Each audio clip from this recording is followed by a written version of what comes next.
Hai semuanya, welcome back dan terima kasih buat kalian udah klik video ini. Kalau kalian baru di channel ini, jangan lupa klik like dan juga subscribe-nya. Dan semoga kalian bisa enjoy dengan semua video-video aku. Dan kali ini aku bakal ngebahas tentang salah satu penghilangan nyawa.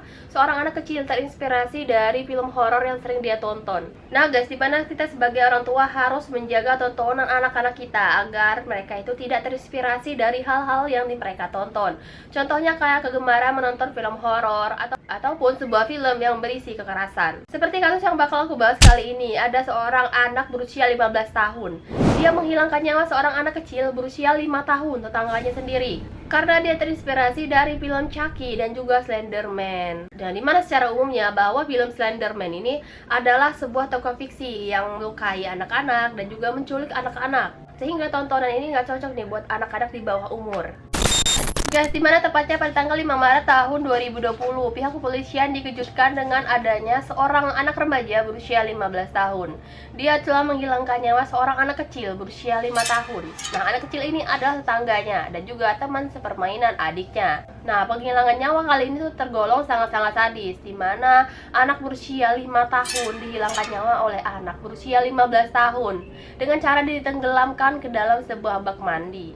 Nah, gimana kronologi lengkap dari kasus kali ini? Kita langsung masuk aja ke ceritanya. 5 Maret tahun 2020, pihak polisi dikejutkan dengan ada seorang remaja berusia 15 tahun. Dengan berpakaian bebas, dia datang ke kantor polisi, tepatnya di Polsek Taman Sari, Jakarta Barat. Dia datang ke polisi, dia bilang, "Pak, saya sudah menghilangkan nyawa seorang anak, dan anak tersebut saya masukkan ke dalam sebuah lemari." Gimana nggak kaget semua polisi yang berada di situ? Ada anak berusia 15 tahun, ucuk-ucuk datang ke kantor, dia bilang dia sudah menghilangkan nyawa seorang anak kecil. Nah, pelaku ini berinisial NF. NF ini awalnya dia itu bakal berangkat sekolah, namun di tengah jalan dia berganti pakaian lalu melaporkan dirinya sendiri ke kantor polisi. Yang awalnya laporan itu diterima oleh pihak polisi Taman Sari, Jakarta Barat. Akhirnya karena domisili anak remaja itu atau si pelaku ini di daerah Sawah Besar, akhirnya laporan tersebut dilimpahkanlah ke kepolisian Sawah Besar karena domisilinya berada di Karanganyar, Sawah Besar, Jakarta Pusat. Akhirnya dari laporan tersebut pihak polisi langsung mendatangi rumah pelaku, yaitu si NF. Sampainya mereka di rumah pelaku, pihak polisi langsung menemukan ada seorang korban anak kecil berusia 5 tahun. Di sana dia itu sudah meninggal dengan mulutnya disumpal kain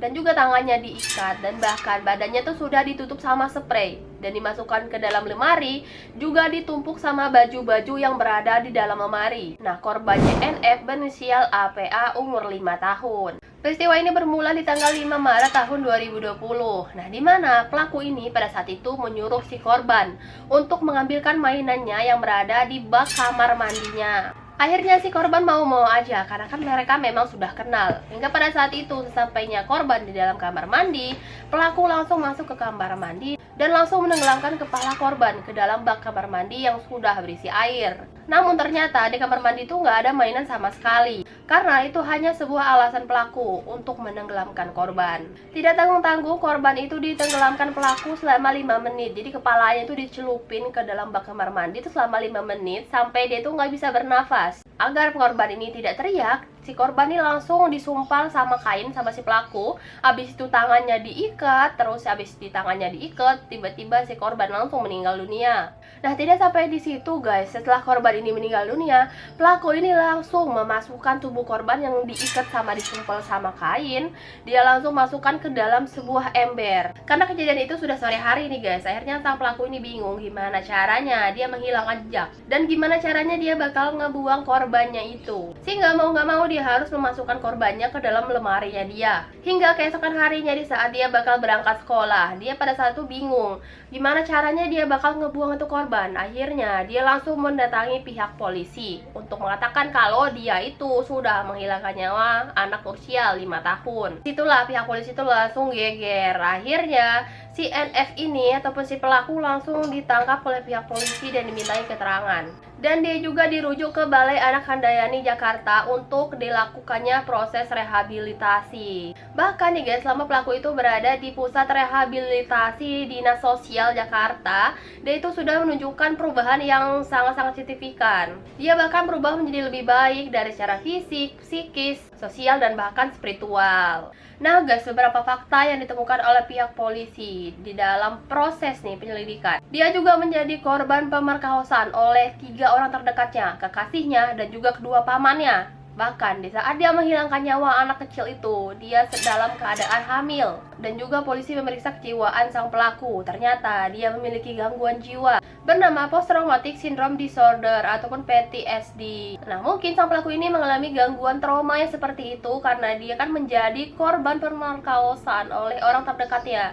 Bahkan sampai dia hamil loh, di usianya dia 15 tahun. Dan dalam proses rehabilitasinya, dia mengatakan bahwa dia itu bakal melahirkan anaknya, bahkan merawat anaknya itu secara baik. Jadi si NF ini dia itu adalah pelaku sekaligus korban. Kenapa dia menjadi pelaku? Karena dia pernah menjadi korban.